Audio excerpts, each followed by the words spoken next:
Hi everyone, welcome back to our studio. We're on rose number 26. We've got 5 more of this, including this one, 5 more to do, and we've made that 30-day challenge. Okay, so let's get into it. Let's same type of thing I have. Here's my palette colors. Put out some nice fresh palette colors. Hansa yellow, yellow oxide, burnt sienna, naphtha red light, pine green, phthalo blue, quinacridone violet, red violet, and of course my white. I'm going to put up just a soft little movement to my background here. Just a soft color. Let's just to break up this just a bit here. Some yellow oxide and white. Maybe a touch of my red violet in here, just to break that up. Just a nice soft light color. You could use water or extender. I'm just going to add a little water here and just kind of go over this. Just make a soft color. I like all different kinds of backgrounds, and to make all different kinds of backgrounds with the roses, and like I've said so many times in this entire challenge, it's a nice way to try out some things, try out some of the colors that you might want, or color schemes that you might. And if you want to go to the contemporary route, get some of this nice movement and stuff into the backgrounds. It's really nice. So here's just slightly a little bit more yellow, which is kind of nice. Let's put a little streak of that or so through. Drop that brush in the water here for a second, and I'll just take my paper towel and go through this. And you can also, take a mister bottle and mist the surface if it's dried on you a bit, and you'll see how everything moves really nice. And you can level off or ease up the surface there a little bit, but it gives just a little bit of color. I might want to have just a touch more of that. I like little streaks of yellow oxide and stuff into the backgrounds, just nice and soft. I kind of like those, so something like that, that's better. All right, an 8 or a 10 fusion flat, like I've been using. I think I'm going to do some pink roses, which like the heritage type of rose that is pink in the bowl and white onto the outside. We'll do a couple of those. So I'll make up a nice pink color here. Some naphtha red light, a little bit of quinacridone to keep it cool. Add just a little bit of white to it to turn over towards your pink. And let's turn this one this way. And we'll concentrate on the bowl here first. Maybe out into the reaching petals a little bit, but just like that. And maybe we'll do a little bud or something coming down here on this side. Maybe a smaller little bud coming up this side here as well. So we'll do a couple of buds and a larger rose here. And we'll cool down, darken down here. A little more red to it. You can even have a little quinacridone, a little touch of red violet to it. We'll come down and we'll place that deeper, rich throat in there. Now, don't take it up too high. Let it kind of soften out. Remember, we paint for movement, so just shorter little strokes. We can put a touch of that down to the bottom of the bowl, but we want the reaching petals on the rose to go more white, like it does on some of the colorful roses. The more mature roses, the petals are onto the outside, and after some different varieties of rose have been in the sun for quite a long time, they turn more white. And so we'll take some of that. I'm going to put just a drop or two of water out here on my palette. And we'll add a little bit of that color here to our, just very casually, very quickly, to our buds here, the rose buds, just a bit. And you can add warmer color, like we have that nice yellow there. You could streak a little bit of yellow warmth into that. Makes the rose kind of pretty when you get some different colors, going through it. It's kind of pretty. Now, we'll come up and I'm going to go to a lighter pink here. Just a lighter pink up here along the front. And I'll strike that lighter pink here, right along the front of the bowl here. Lightening that up just a bit, pulling down, always pulling in the shape, the roundness of that bowl. Whatever you do, pull in the shape and roundness of that bowl. Let's put a bit of that movement back here, We'll darken down a bit more into that center, give a little more contrast. But we want to keep this pink maybe a little warmer here, a little more naphtha red light, and build this lighter pink here right up into the front. Just paint for the movement. So I'm just doing short movement type of strokes here. That's all I want to have, is that movement there. Now I'll pinch wipe my brush, and let's go out with some, we'll take a little bit of green with this. Now with the green, because that's the neutral color that will make the gray for the outer petals, the reaching petals here. And we'll just put a lighter little ring of that around for right now, and just push that around. So you can see I'm going to go to a pink to a light color. I will probably reduce the size of my bowl here just a bit. So I'm going to take some green into this pink and walk that right up in here. So reduce the size of this just a bit. But I do like this collision of colors, this changing of colors here. That makes it pretty nice. Here, we can put a little bit of that gray tone out here where we might have some of the other colors here. Now we'll go a little bit more light, a little more white to it. We'll start out here. Now I'm not going to want to have that edge. I'm going to keep this kind of soft. I'm just going to pull in a petal, reaching petal, stop short of the bowl, pull in, stop short of the bowl, and then incorporate those right in there like that. And let's pull one in right like this. Just kind of turn the brush around and incorporate that into the movement of the rose there. I love painting the two-tone roses like this. It gives a nice variety to what you have, and nature provides them for us to study. It all depends. I used to grow all different varieties of the heritage rose in Pennsylvania, and they some of them on the vine are very white, some of them very pink, depending on how old the rose is, because it loses that pink color pretty quickly in the sun. I'm going to build this edge a little bit more. Just touch and lift off, touch and lift off, pulling in towards that bowl, and then you can incorporate the color. Remember, we paint for movement more than anything else here. See, it's kind of pretty into there. We can cool this white down, a little bit of quinacridone, a little bit of the green for the grain of it. Drop that in here, and that'll give us a little bit more green. I don't want it to be too violet, so you keep a little more green in it. That'll give us our nice cooler color. See how it's a little cooler out here on this side of the rose here. We'll push some of that back there. Keep it very casual look to it. That's kind of nice. So, and you can pull out many times in some of the books and stuff that you read. I'll pull out on the shadowy side of it here rather than pull in. Give a different look. Let's put a heavier petal right here. Touch and lift off. Push that right into the bowl there.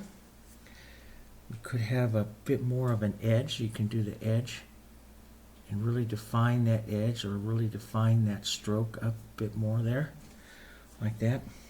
So I can come in here and I can lay color in, boom, like this, lay color on, and then if I wanted to have more of an edge, I can certainly pick up like the petal edging here and pull that in more distinct of an edge, refine it after I set in some of the color. I do that sometimes, a little different. But up here in the front, I want to get some textures. So real heavy little color pulling in there. That's kind of nice. You can use that little chisel like this, just a little bit of color, to draw a nice little light petal right here that's, kind of lifts that bowl up just a bit. Let's pick up some of our pinks. Let's lighten up some of our pink here and pull this lighter pink here. Get a little bit of red, a little bit of violet. We'll get that down into that bowl, the bottom of the bowl here. Push that back down and push that right into the shape of the rose there, like that. That's kind of nice. I should close off this rose here on the top side here a bit. So I'll just pull some color down this way. We'll close that off. We should probably cool it just a bit since that's the shadow side. So I'll put a little more quinacridone violet into my colors there. So you get a little cooler feeling of it.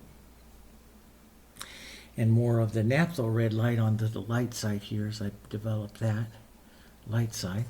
So I have that nice light. Now I can leave that like that, or I can maybe take a little bit of light onto the chisel. Let's just push this so I can make a nice edge there. And I can chisel down one more little petal in there if I want to kind of sneak one more in there, or you can leave it. If you like it, leave it. We'll just pull some of that right around in that bowl shape right there. Remember, we paint for movement more than anything else, and that bowl is so important to it. Just like that. So you get a nice casual little rose there. Let's put a bit more pink up and around here like this. Nice warm. You can push some of that back. You can deepen the rose, add a little more contrast to it. Here's a little extender. I do that just to make the colors slide. A little extend, a little red, violet, and red, and let's just push that around here like this to get some of that movement back into that rose. Maybe a little bit more depth of color, coolness over here onto this side here, like that. It's kind of a pretty little rose, a little different shape for it. And, you know, I don't judge it too much until I get leaves out there. Let's push this bud out just a bit more here so they don't collide quite as much. We'll take some of this cool color, violet and red. Remember, the buds are more oval shapes. All you have to do is create any kind of oval shape out here, and it'll look like a bud that's going to go with this rose pretty nice. Here. Goes with that shape. And we just create the oval here. You can put a, you know, push down around into that oval. You can create a few of the reaching petals, maybe down this side, that are a little bit more white. But it's a younger rose, so most of it will be pink. Only your mature rose starts to get the real light, so keep it slightly on the pink side. Maybe a little chisel of one right in here. Pull like that. Take a bit of your red and just restate your bowl real quick like that. And that's enough to make a nice little bud right there. This one over here will be a little bit more, a little bit larger, so you might have a white petal out here like this. White, one or two, push those into the bowl there, like that. I like when I weave the petals, like this one is coming up over the bottom side of the main rose, the queen there. And I like to do that. That gives a nice, you know, a nice, I want to say it's a dimension to your composition, even though you only have a couple roses. Let's go with our pinks. Let's put more of our pinks out here onto this one. Right out here like this. Maybe a little cooler. So a little quinacridone down on the bottom side. Always look for your warms and your cools. Let's lighten and warm up here to the front side. Create a little bit of movement here for the bowl there on that one. See, I like that kind of movement, and I don't always go in there and try to correct it. You know, I just leave some modeled movement like that, and I like that. I'm going to take a little bit of light and just pull down like this, light pink, just like this is a petal coming off of that edge there. Maybe a little bit back here.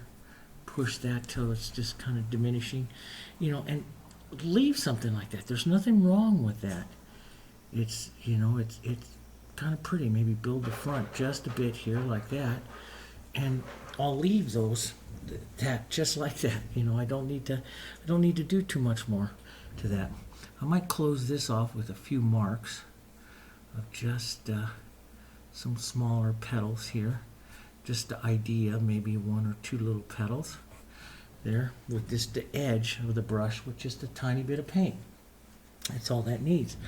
All right, so yeah, those look kind of nice. Now you could come in here and do a petal edging technique with some white to define this one a little bit more, but I kind of like them. So, but you can come in and define more, and define your movement or define your edge. Like this edge could be a little bit more defined, and that would lift it in front of that other one there. But overall, I kind of like the softness of everything. So I'm going to take some pine green right into my reds here to help soften that out.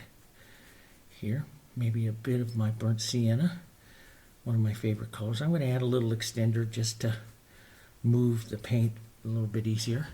And I'm going to do a little negative painting back here first, just soft little colors, just to set the back of that rose. Let's make it a little darker, a little more contrast, a little pine green, burnt sienna, and this will lift the rose forward here. So a bit of that right there, just as a nice little movement, see, lifts the rose. Let's take a bit of that pine green and burnt sienna. You could cool it with a tiny bit of the red violet.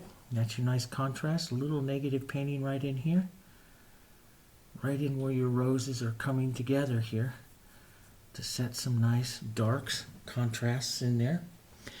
You can, let's kick it over to the burnt sienna side here a bit and put in our nice stem. One or two of the stems here crossing over here. Sometimes, like I showed you before, I like to put on an idea of a little thorn or something like that, you know, on these, just to add a little bit more interest to it. Let's take some of that, lighten it with this other green. Remember, I'm a big advocate of changing your greens. Change your greens. Let's put a leaf or so right out here. Go a little lighter, maybe a little softer, different color. Put one right out over here, like that. Let it tack for just a minute and pull some of the color off of that, so you get that nice color variation there. It's kind of pretty. Let's pull some down. A little bit of movement. Nice little brush dance, little movement here, in and out. And so sometimes I combine this kind of soft brush movement, and then I will put more distinct leaf shapes as well. So maybe I'll come down over here and drop a little bit more of a distinct leaf shape there, maybe a little more burnt sienna in it, tone it down a bit here, shadow that down. Let's take a look at those. That's kind of nice. And then pull some of the color off of it. Wipe your finger here, just get a fresh paper towel, wipe my finger here, take some of that excess off of that, soften it a bit, maybe add one over here, kind of that shape there. You can use dark or light on these leaves to, to set the vein lines and stuff. I can just draw a little bit here, smooth, just do that brush dance of that stuff out there like that. I like that. And I have to open, decide sometimes, is that throat of that rose too big? I don't, I'll do that sometimes. I'll just leave it like that, because even though it's a bigger throat, I'll leave it just because it's different, and that's what I wanted to do with the 30 days, is paint these roses. We're using some of the same techniques because we're practicing those techniques, practicing a thing, but each rose try to make it a little different so you don't get into a habit. Now here's a little burnt sienna and pine green to, remember those little leaf veins, they just add that extra little bit of movement sometimes. It's kind of nice to have those out. Some of that movement around here to just kind of kick up a little more interest or a little more contrast here. Just the bits of them. That's not too bad. That's a kind of a nice, soft, pretty, you know, pink to white rose combination there. Use some same techniques. I have a feeling that I maybe want to put a chisel right there, but I don't think I will. But I might pop this one just a touch more. A little pure white here. I might pop this one just a little bit more right there, like that. That works for me better, looking at that. So you can go back and adjust stuff, you know, any way you want. You could use that little petal edging technique with a little bit of that light to draw petals down and around to shape your rose a little better. But, you know, a lot of times just let what happens happens. Let that movement. See, that movement looks really nice on that little rose. I mean, I can make it even look a little bit more like a rose if I take a tiny bit of that, of the red violet and that quinacridone. What is it that I say that really makes that rose? It's that spinning center. So if I give this just a little bit more of a spinning center, maybe a touch of that dark in there. See, that gives it just a touch more of that rose shape.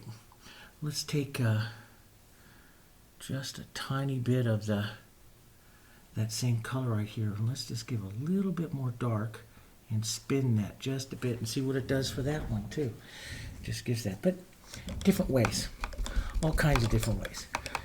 Not too bad, just a little over 21 minutes for that one. Nice, soft. Good. So here, practice going from the pinks right out to the whites. You could do yellows right out to the whites, and some of your nice little light red violets and stuff. Those are all real pretty ones. But there you go. There's a nice one. I just call that one done. Rose 26. Okay, try that, working that color, then working it right into the lights. You can go back and do tinting on it, add yellows, you know, other colors in there. But sometimes doing these real simplistic ones like that is just enough, and it's a lot of fun. Okay, all right, there's Rose 26. I'll see you on 27.